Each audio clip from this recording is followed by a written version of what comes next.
Should the global African diaspora get visa-free travel to Africa? First of all, what does the term African diaspora even mean? Does it mean Africans working and living outside Africa? Does it mean American descendants of slavery? Does it mean African descendants of slavery in Latin America and the Caribbean? Or does it mean anyone of African origin living outside Africa? The African Union, which is the decision-making body for the entire African continent, has a very clear definition. It states that the African diaspora consists of, and I quote, people of African origin living outside the continent, irrespective of their citizenship and nationality. In other words, it doesn't matter when and how you left Africa. As long as you're of African origin, you belong in Africa. Furthermore, the same African Union has created a specially designated department for the global African diaspora, known as the Diaspora Division, which falls under the Citizens and Diaspora Directorate called CIDO. Its stated objective is to invite and encourage the African diaspora to participate in the building and development of the African continent and to rebuild the global African family. In the African Union's most important document, known as Agenda 2063, it is stated clearly that Africa aspires to have a dynamic and mutually beneficial links with her diaspora. And what is this visa-free travel in Africa, and why now? Well, the initiative by the African governments has everything to do with the new African Continental Free Trade Area that came into being in 2019. This trade bloc is today the world's largest free trade area, bringing together 55 countries of the African Union in order to create a single market for the continent. It aims to enable the free flow of goods and services across the continent.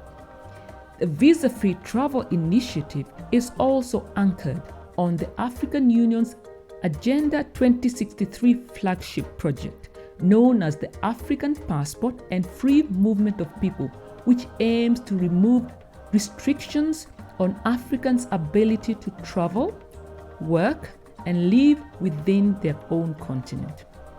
However, as of November 2023, only 5 countries, namely Seychelles, Gambia, Benin, Kenya, and Rwanda, are offering free visas to Africans, with the last 2 making this announcement in the last few weeks. At this point, viewers, there's an interesting observation to be made here, and it is this: even though the African Union, through its diaspora division, talks about inviting and encouraging the African diaspora to participate in the building and development of the African continent and even rebuilding the global African family, the Visa-Free Initiative does not include all of the African global family. Some family members have been left out. In fact, it is only African citizens who are included. And why are members of the African diaspora excluded? How does the African Union expect them to participate in the building and developing of the African continent while also expecting them to continue paying for visas to travel to their ancestral home of Africa? Viewers, are you finding this video interesting so far? Then kindly like and subscribe so that I can continue making more content like this. The importance of the global African diaspora should not be underestimated. The African Union itself states that there are over 200 million people of African descent in the Americas alone, and that they contribute socially, culturally, and economically to sustainable development at the national, regional, and global levels. For example, based on research by the US management consulting firm McKinsey & Company in 2021, the Black American consumer had a combined spending power of $300 billion. Even more surprising, the analysis showed that the combined spending by all Black households increased 5% annually over the past 2 decades and outpaced the growth rate of combined spending by white households. Let us bear in mind that this is just one group of the African diaspora for whom data is available. What might the combined spending power of the entire global African diaspora be? What if a significant portion of it were to be invested in Africa? It is a sad truth, but the reason why Africa continues to ignore this untapped pool of Black investors in the diaspora is that for Africans, foreigners coming to invest in Africa are traditionally white and more recently Asian. Given this reality, do we Africans, especially our governments, need to decolonize our minds when it comes to deciding who foreign investors are? Even more important, should we not prioritize the global African diaspora investors because they have emotional and kinship ties to the continent? And how are we ever going to rebuild the global African family if not by initiating precisely such business interactions, which then lead to social and cultural rebirth? And if not now, when?